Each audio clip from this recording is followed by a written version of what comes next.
did the Super Bowl highlight anything that Elliott Wolf, Alonzo Highsmith and company, they're looking at it and they're thinking, all right, we need a QB1. Does it change any of their math after watching Sunday night play out?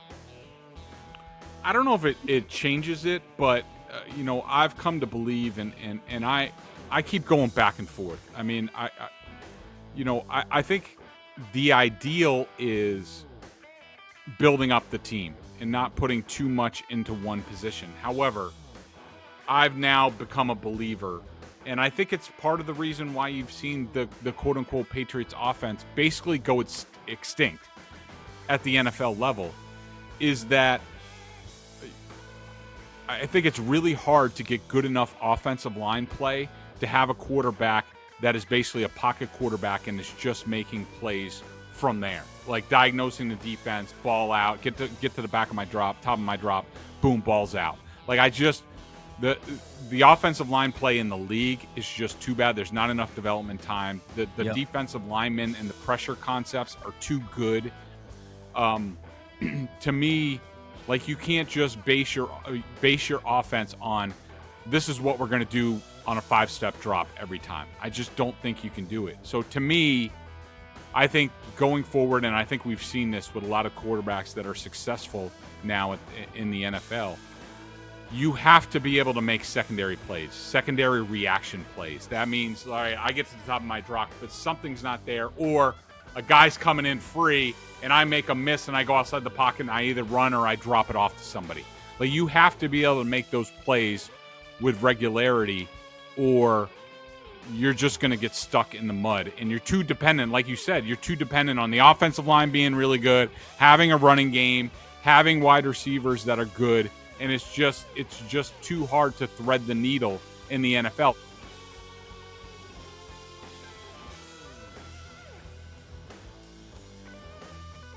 He's Greg. I'm Nick. This is the Greg Bedard Patriots Podcast with Nick Cattles, brought to you by our friends at FanDuel, the exclusive wagering partner of the CLNS Media Network. New customers join today and you'll get $200 in bonus bets if your first bet of $5 or more wins. Greg, let's start with the Super Bowl. You want to talk about that for a little while here before we move on to Patriots stuff. Was that game on Sunday night about Patrick Mahomes' greatness, or was there more than that? Yeah, I didn't look. Obviously, Patrick Mahomes is great, and he is the heir to Tom Brady's throne. If he ever gets there with longevity and things like that, we shall see. But in terms of a quarterback that you can never count out, that his team always believes they're never out of any game because they have number 15, just like the Patriots had number 12. There's no question that Mahomes is on that plane. And this championship for them reminded me a lot of Brady's last championship, 2018. That was a team that should not have won a championship. They got off to a really fast start that year, but even Tom Brady the whole way, they were 8-0, saying I'm the most miserable 8-0 quarterback on the planet. He knew that that was 2019. But in any event, the 2018 team had its flaws. They went on the road in December and lost back-to-back games. The Miami fluke game with the Gronk on the kickoff, and then they go to Pittsburgh and lose, and we're all like, what the hell's going on here? And they sort of changed things up and went to more of a run-based game. But when it came down to it, I mean, having to go to Kansas City, similar to what they said about Patrick Mahomes this year. Well, he's never gone on the road, had to go through the playoffs on the road. And they said the same things about Brady in 2018. And guess what? He went on the road and won his game. And, I mean, you can say that they were ground-based and Sony Michel and the offensive line and all that stuff, which is, all true. But at the end of the day, the Patriots don't, A, win a Super Bowl, or B, advance to a Super Bowl unless Tom Brady is just lights out in the fourth quarter, just, dissecting the Chiefs and then the Rams when it came down to it. So there's no question that Mahomes and Brady are similar. But as far as this individual game goes, and I'm sorry, but I don't like the throwing all these things in a bucket or, previously in the postseason and all this stuff. No, let's look at this one individual game. And This game did not come down to, wasn't determined by Patrick Mahomes. What it was determined by was the San Francisco 49ers dominating the game into the third quarter and not doing anything with it. Not getting out far enough ahead where Patrick Mahomes couldn't come back, or he would be put into a very tight situation where, no mistakes by the Chiefs. And the 49ers just failed to do that. I mean, for Brock Purdy to go 6 for 15 for 43 yards in the second and third quarter, not good enough. Kyle Shanahan letting Andy Reid off the hook at the end of the first half and not getting another possession to at least get a field goal to go up by 2 scores again before halftime, not good enough. And so especially the third quarter was just abysmal for the 49ers. They get the turnover, they get the interception, the short field, do nothing with it. They had 3 and-out drives. They totaled, I think, like 4 yards on those 3 drives with 9 plays, and it just wasn't good enough. So to me, when I look at this was a big missed opportunity by the San Francisco 49ers. I'll give Mahomes his flowers, but he should have never been allowed to do what he did at the end of the game. I was sitting there at a party, and I said to some people, I was like, man, the Chiefs have played like utter dog crap. They played like crap for 2.5 quarters, 3 quarters. And you're sitting there at halftime, it's only 10-3. And I just kept telling people, it doesn't make me any kind of Mensa. I think a lot of people had this feeling. The Chiefs are playing as bad as they could play. They looked like, regular season Chiefs before they really kicked it into gear when the playoffs started. And this game should be 2 touchdowns. And the fact that this is a 1-score game would scare the crap out of me. I kept saying it if I were the Niners, and it came back to haunt them. Your thoughts on Kyle Shanahan, Greg, and what we saw? A lot of people talking about his performance or lack thereof in big games. Did we see that again on Sunday night? A little bit. Kyle's a guy that I have an enormous amount of respect for, and there's no question to me that he has a really good vision on what a football team needs to look like to win. And his offense is really good, and his defense for the most part has been pretty good. And their roster basically all the way around, except for special teams. And you could make the argument that special teams determined this game, and it was no shock that Kansas City was like, I think, top 5 in DVOA, and the 49ers were bottom 5 in DVOA. So that didn't surprise anybody that it had an influence on the outcome. But to me, as far as Kyle Shanahan, he's great in the regular season. He has a great vision for what the team looks like. But when it comes down to the biggest game, 1-game seasons, what he believes and how he does things, it just doesn't work. He's just not focused enough on the big picture.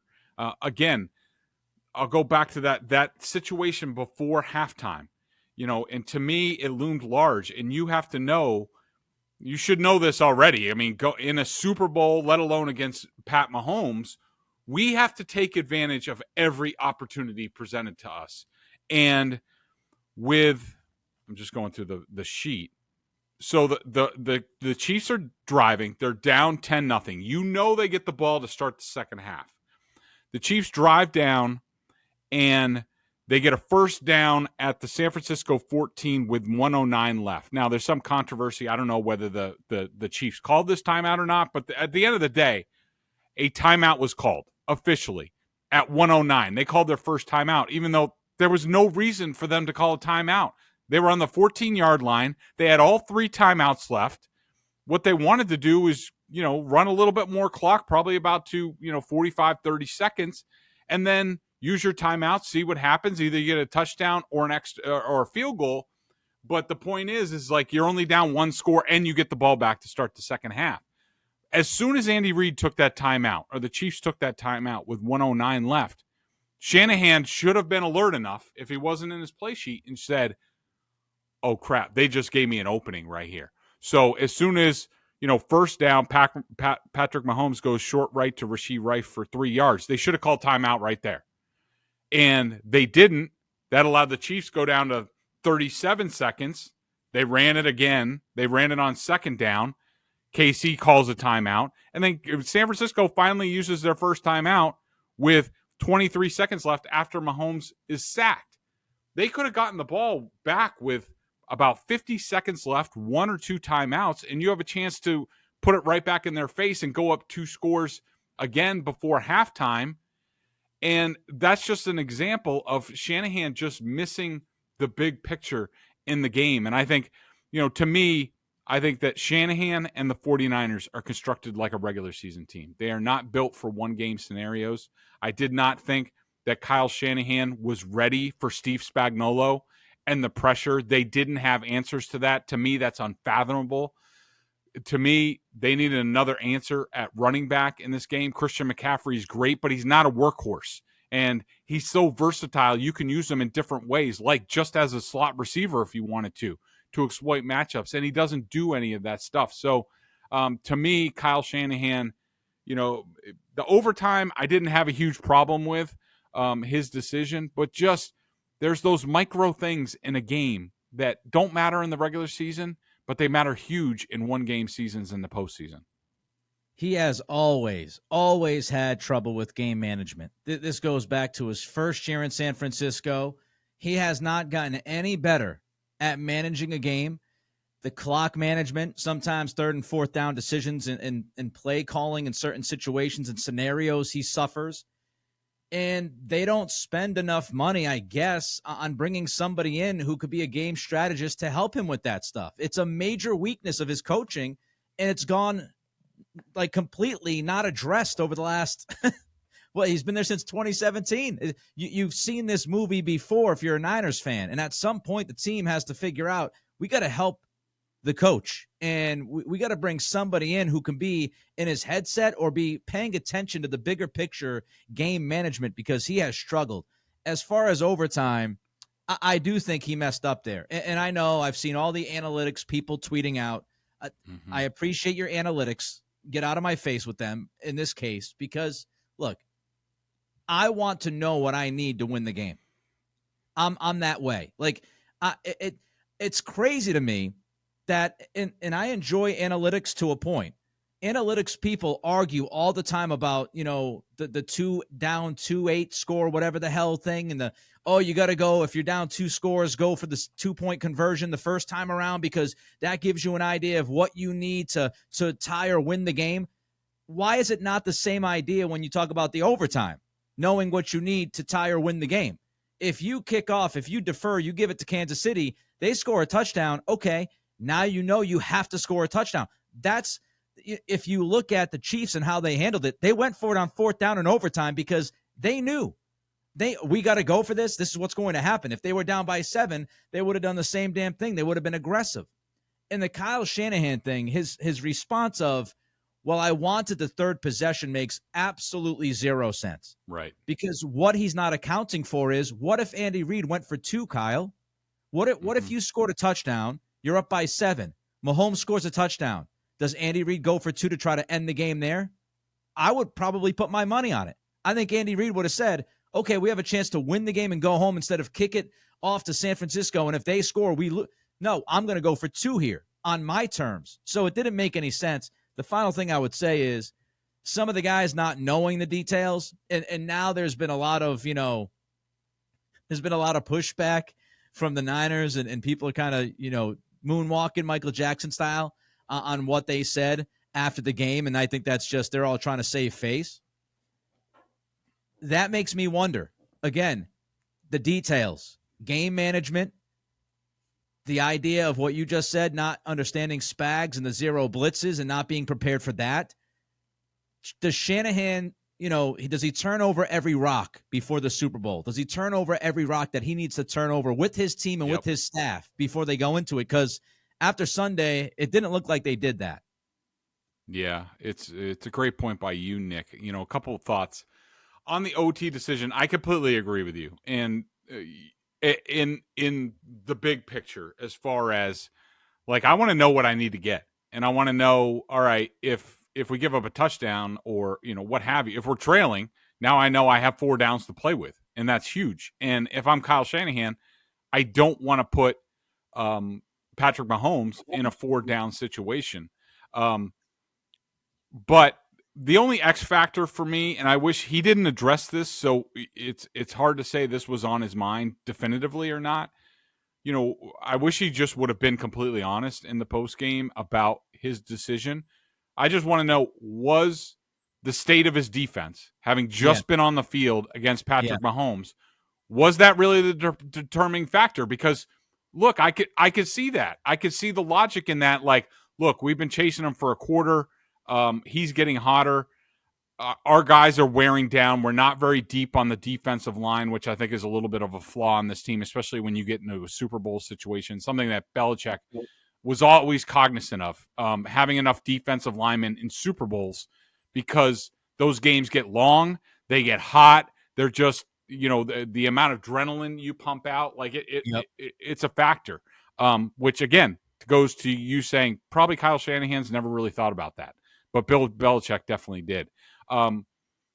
If he thought his defense was gassed and said, look, we've been on the field, they've been on the field, Mahomes is hot right now, I'm putting my offense out there, I feel good about us scoring a touchdown, and we get a chance to get a rest. We only need to make one play if we get up, and maybe we cool off Patrick Mahomes a little bit. If that's his reasoning, I don't think a lot of people have an argument with that. I mean, I think it's definitely something to consider. As far as, what you were talking about with Kyle Shanahan and this game management, which I completely agree with you. It's a huge weakness of his. My idea, if Kyle Shanahan is serious about being a world champion, about being the best that he can be in a lot of different ways, I think his two biggest weaknesses are game management, and also that his offense does not have ready answers at the line of scrimmage for what a defense might do. If I'm Kyle Shanahan, I am on the phone with Bill Belichick and Josh McDaniels after the season, and I am telling Bill, I'll pay you whatever you want.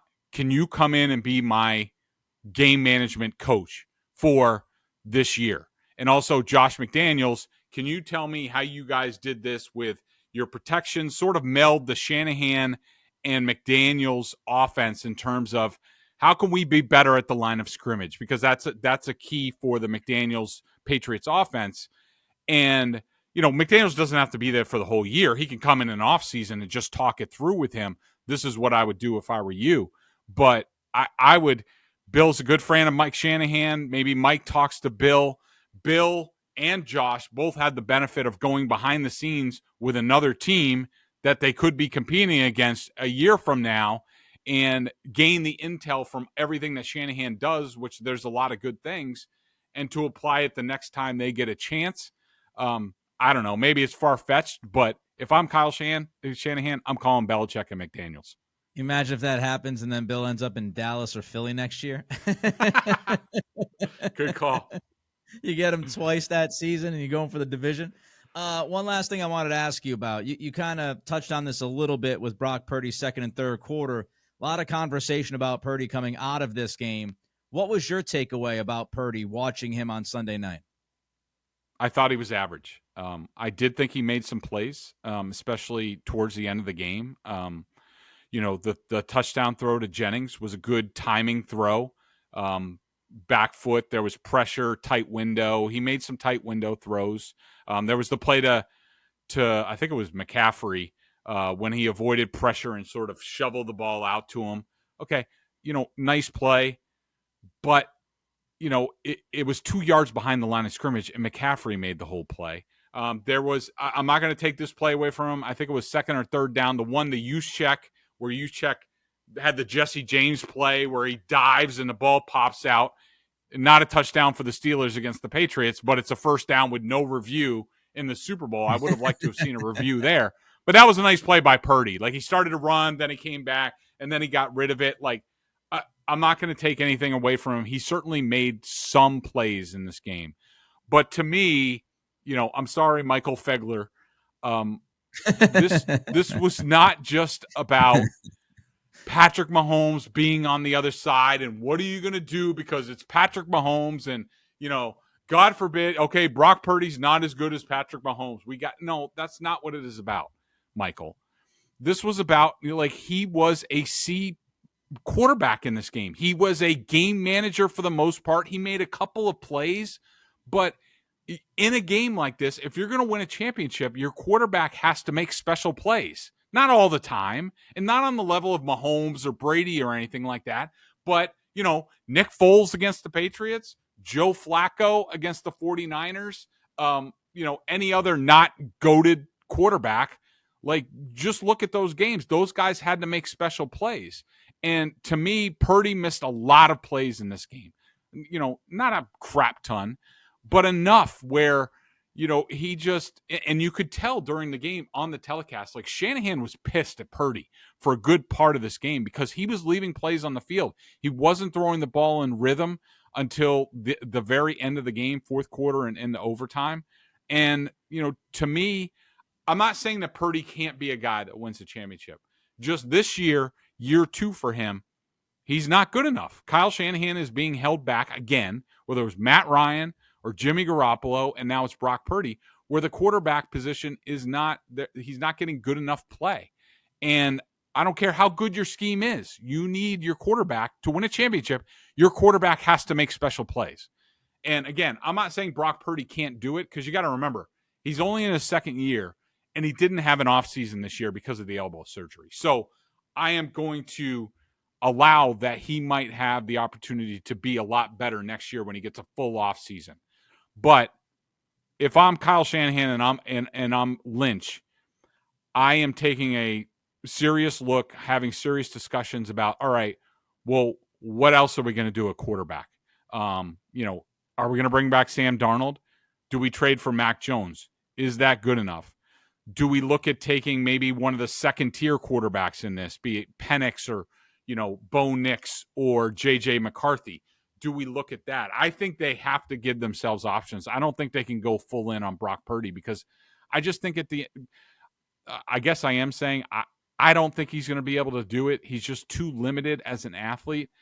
I do think he has a chance, but I'm not taking a chance on it. This is my longevity. This is my legacy as an NFL coach. I'm not putting all my money into Brock Purdy. I'm just not doing it. So, whether it's a year from now or 2 years from now, they need to start making other plans just to have options. The idea that, the Niners lost this game because, Patrick Mahomes was just Patrick Mahomes, that makes it sound like Mahomes was otherworldly in this football game. Again, for the first 3 quarters or so, this team played like trash. Mahomes had a terrible interception. He threw it up for grabs to an unopened Travis Kelce down the field. He forced that throw when he could have ran and maybe picked up the first down. I mean, they were snapping the football all over the place. Mahomes wasn't very good. They couldn't get really anybody involved offensively outside of Kelce every once in a while. They couldn't run the football. So it's not a case of, man, Mahomes threw for 400 yards and lit the world on fire, and how could you possibly challenge a guy like that?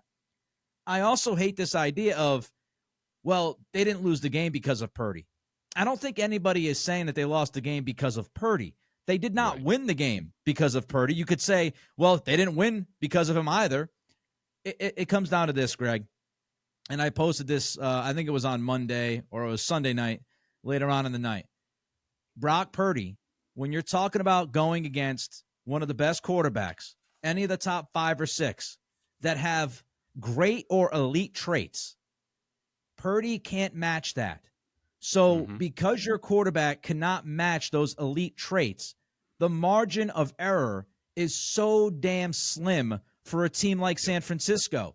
The fact is that Purdy cannot overcome some of the things that the 49ers did that really bit themselves in the ass, because he's not as talented as a Mahomes. He can't come back in a fourth quarter and just lead them on 3-4 scoring drives like no big deal. You need the operation to work, and you need to have it work almost perfectly if Mahomes is playing great, which he wasn't. So that's the difference. That the gap between the quarterback position is that everybody else has to pick up the slack. And if somebody fumbles the football inside the 10, damn it, we've got Brock Purdy. We might not be able to make that up. Someone misses an extra point. Damn it, we have Brock Purdy. Every one of those mistakes hurts you more because you're inevitably limited at the quarterback more than the other team. That's the point. And Pro Football Focus has their grading system, and I know people dump all over it, but just to give you an idea, I believe Patrick Mahomes was like 14th or 15th when it came to PFF grades on Sunday night. He was the 14th or 15th best player on the field, according to Pro Football Focus. Purdy wasn't in the top 15. So this wasn't Patrick Mahomes playing like an all-world talent. Mahomes was struggling. The Chiefs were struggling. You just did not have the special talent or the talent at quarterback with those great to elite traits that could make those guys pay for it consistently enough. That's the difference. Excellent point by you.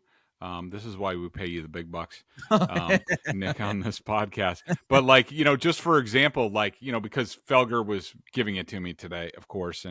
And so like, just quickly, I went through and I wrote down the quarterbacks that I would take over Brock Purdy if I were the 49ers. And I came up with 17, including some controversial guys, but Rodgers, Mahomes, Burrow, Allen, Dak, Stafford, Cousins, Hurts, Love, Herbert, Lamar Jackson.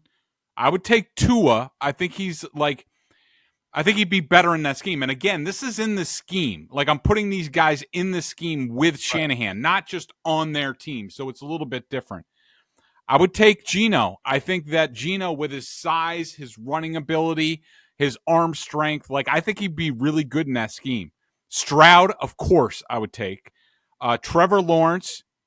I would take Baker Mayfield. I think he would be pretty good in that scheme, the way he makes plays, with his feet, his arm strength. I think it would be really good. Kyler Murray, I think, would be sensational, and I might think about looking at that trade if I were the 49ers. Kyler Murray, Deshaun Watson, and I drew the line kind of at Goff. I said no on Goff. I mean, Sean McVay said no. They run similar schemes. But I'm not saying that Brock Purdy's bad. And again, he can be better with a full offseason. He was put at a big disadvantage this year.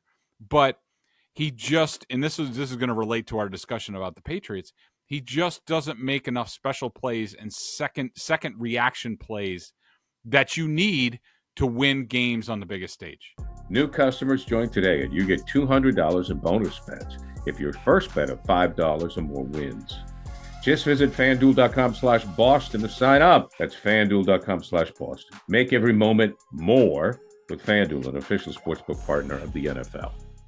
That leads us, Greg, what you just said a moment ago before our friends at FanDuel had that little reminder of who they are and what they do for us. You talked about the Patriots. And coming out of this game on Sunday night, did the Super Bowl highlight anything that Elliott Wolf, Alonzo Highsmith and company, they're looking at it and they're thinking, all right, we need a QB1. Does it change any of their math after watching Sunday night play out? I don't know if it changes it, but I've come to believe and I keep going back and forth. I mean, I think the ideal is building up the team and not putting too much into one position. However, I've now become a believer, and I think it's part of the reason why you've seen the quote-unquote Patriots offense basically go extinct at the NFL level, is that I think it's really hard to get good enough offensive line play to have a quarterback that is basically a pocket quarterback and is just making plays from there, like diagnosing the defense, ball out, get to the back of my drop, top of my drop, boom, balls out. Like the offensive line play in the league is just too bad. There's not enough development time. The defensive linemen and the pressure concepts are too good. To me, like, you can't just base your offense on this is what we're going to do on a 5-step drop every time. I just don't think you can do it. So to me, I think going forward, and I think we've seen this with a lot of quarterbacks that are successful now in the NFL, you have to be able to make secondary plays, secondary reaction plays. That means, all right, I get to the top of my drop, but something's not there, or a guy's coming in free, and I make a miss, and I go outside the pocket, and I either run or I drop it off to somebody. Like, you have to be able to make those plays with regularity, or you're just going to get stuck in the mud, and you're too dependent. Like you said, you're too dependent on the offensive line being really good, having a running game, having wide receivers that are good, and it's just too hard to thread the needle in the NFL. So to give yourself more of a margin for error, you need the quarterback that makes up for other things. And I just think it's too hard to get things aligned, especially on the offensive line, for a guy like Tom Brady or a Peyton Manning, where, you know, they feel protected enough. I just think the days of that might be gone with the way the NFL is structured, the way the guys in the college game aren't getting coached enough on the offensive line. So to me, I think if I'm a Patriots executive coming out of this, I'm going to be like, we have to get an athlete at quarterback. And whether that's at 3 or that's at 33 or whatever it is, that's what I'm looking for. And that doesn't preclude other things, but I can tell you one thing. I ain't drafting a wide receiver at 3rd overall. No way. I mean, look at what the 49ers have done with both those teams in the championship game, in the Super Bowl. None of them had, you know, guys who were first-round picks and you know, spent a lot of money on free agency. In fact, the Chiefs traded Tyreek Hill, and they win 2 Super Bowls without him. So the big thing is the quarterback. They got to get an athlete who makes secondary reaction plays. I have been standing on top of the mountain screaming since the end of the year, quarterback, quarterback, quarterback. I am a quarterback freaking guy. And that's not to say that if you don't like the quarterback, draft the quarterback. Of course I'm not saying that. If Elliott Wolf and Highsmith and Matt Groh and all the other guys in the front office, Stewart, Cargile, Williams, you name them, Robin Glazer, let's get people triggered. Let's say, you know, all of those people are sitting there, they're looking at it. If you love a quarterback, if you think a quarterback at 3 can be your franchise guy for the next 10 to 15 years, it's not even close. It's not even a conversation. To me, it's so obvious. And there are people that I respect and appreciate in this business that are arguing the opposite and arguing, oh, well, you can trade down because the team's not ready for a quarterback. You are at number 3 in the draft. This is a golden opportunity to take a swing at somebody, again, if you love them, right, that has those kinds of traits. And when you look at these quarterbacks, Greg, in this draft, the 3 guys that we're talking about constantly, they all have the traits. They all have the off-platform extend play trait. Drake May has it, Daniels has it with his legs, and Caleb Williams has it in spades. It's pretty much his biggest strength is that he can just make plays when you don't think he has any chance. And that's why people bring up Patrick Mahomes when they talk about him. So all 3 of those quarterbacks, whether it's Daniels or May that falls to you at 3, and I hate saying falls to you because it makes it sound like they're not worthy of being a top 3 pick when that's not the case. If this was any other year, you could argue that Daniels could be a number 1 pick. May could be a number 1 pick. At the beginning of this year, they thought May would be. A lot of the pundits, May would be battling Caleb Williams for the number 1 spot. They all can do that. Off-platform, extend the plays. Last thing I will say on this, Greg, your wide receiver point, this is something else that I'm very, very, very stringent on. Wide receiver to me is the 3rd most important need for this football team. Quarterback's number 1, tackles number 2. You can go out and you can get wide receivers in the 3rd round, 4th round, 5th round. Puka Nacua, 5th round.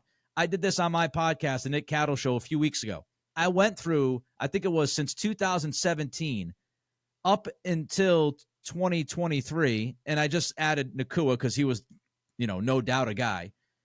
And there were like 14 or 15 cats that were drafted in the 2nd round or later since 2017 that you could categorize as number 1 receivers for their football team. You can get that guy. You can get that guy in the 2nd round, 3rd round, 4th round. And I know people will say you can get the quarterback in those rounds too. It's much more likely. Look up how many Super Bowl quarterbacks were drafted in the 1st round. That'll give you your answer, okay? It's an inexact science, and every draft is different. I don't want to go too far because that brings me to something else where people say, oh, well, you know, look at the 3rd quarterback. Every draft is different. Every offensive tackle prospect is different. Can we stop saying, oh, well, the 3rd quarterback that was taken last year or in 2021, that guy stunk. So that means this guy's going to stink if he's a 3rd guy taken. That's so nonsensical. Like the draft, picture this, Greg. It's like a snowflake. Drafts are snowflakes. They're all different, my friends. They're all different. This episode is snowflakes we didn't get today. Yeah, I know. 12 plus inches to about 3 here in Foxborough. Before we continue here, this episode, I remind you, brought to you by our friends at FanDuel, exclusive wagering partner of the CLNS Media Network. $200 in bonus bets if your first bet of $5 or more wins. And by the way, I know Jay Stu listens to this podcast. I will pay $98.5. I will go give Rick Radzik money if I could do an hour with Felger one day, because I just want to battle him until I drop on the floor. I see you and him on Tuesdays. I what I would do for an hour with that guy, give the money to charity, whatever we got to do. Put me in that studio against Mike Felger. Let me battle him. All right, let's get to the FanDuel odds for next season to win the Super Bowl. Greg, here's how they look. Niners, actually, number one according to FanDuel at plus 500. Chiefs, plus 650. If you're wondering, you want to try to make a little bit of money, Patriots are plus 15,000. The Panthers are the only team that is worse than the Patriots. Just your reaction to those odds. The Niners, then the Chiefs, and the Patriots way down, bottom, just ahead of the Panthers. Yeah, I mean, look, the Patriots were tied with a bunch of teams, but I had closed out that window by then, so I didn't go back and look at it, but I think they're tied with like 5 or 6 teams. So I don't want to come across that they're like second to last in the NFL. It's not quite that bad. But a little bit surprised at the 49ers. I don't know why the Chiefs wouldn't be favored. I like some of the teams. There were longer odds for teams that I like that could come out of nowhere that I kind of like the Rams. The Packers didn't have great odds. I was surprised about that with the step forward they took this year with Jordan Love, and now they're revamping the defense with Hafley. But yeah, this is where the Patriots are. I mean, not only do you have an unknown head coach, they don't have a quarterback. We'll see with Alex Van Pelt, and there's a lot of unknown with the Patriots, but they're changing offensive schemes, so everybody's got to learn again. So you're going through all that stuff. So yeah, I expect this to be a tough season for the Patriots, but we'll have to see how it goes. One of my best friends in the world, he was in my wedding. I went to his wedding, and his name is Jim Louth. He works at 98.5, assistant program director. Yeah. Jim, back in 2001, bet money on the Patriots to win the Super Bowl. He made a pretty good little chunk of change for placing that bet before that season. So you put $5 on something like that, crazy things can happen. You never know. We'll give you thoughts on Robert Kraft and what he had to say about spending in this 1 hour sit down out there in Vegas. Most of it off the record, by the way. But I want to remind you can check out Greg, Giardi, and the rest of the peeps over at BSJ. $50 for the year. They do great work over there, and I'm not just saying that because Greg's a friend and I write a column every week for him. I believe that. Greg will tell you, I was paying for Boston Sports Journal up until like the last year. I was paying him religiously year to year because I actually believe in that website, and I believe in what Greg does. So check it out, $50 for the year. All right, Greg.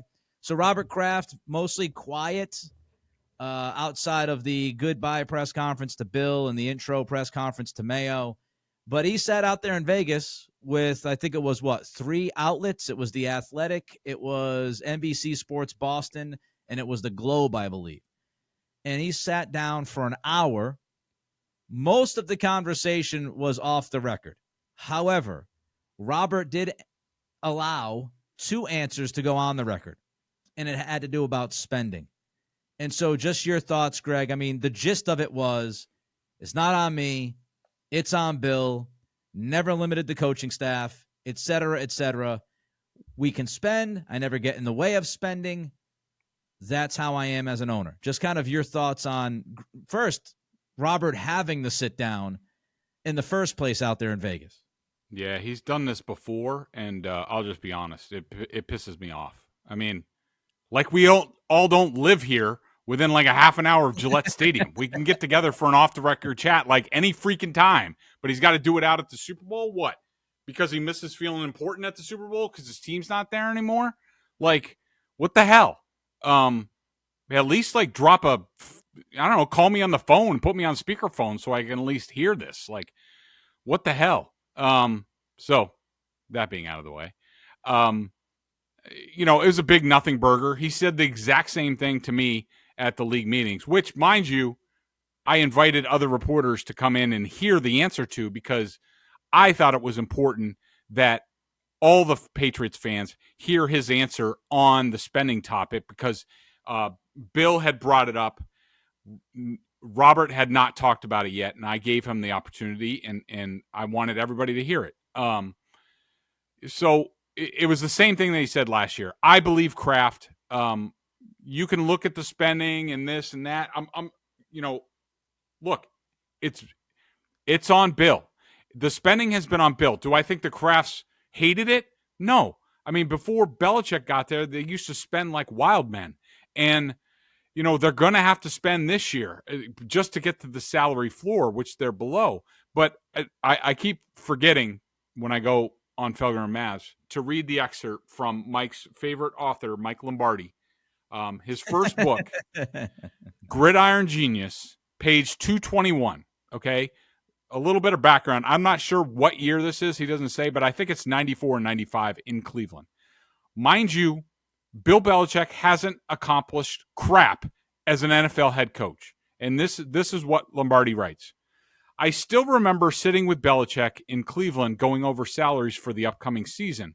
When we came to a left tackle, Paul Farron, by the way, local guy, shout out, who was due to make, this is a left tackle, mind you, in the National Football League, who was due to make nearly $500,000. Belichick looked at me and said, I have a hard time with Farron making more than I make. Of course, he was right.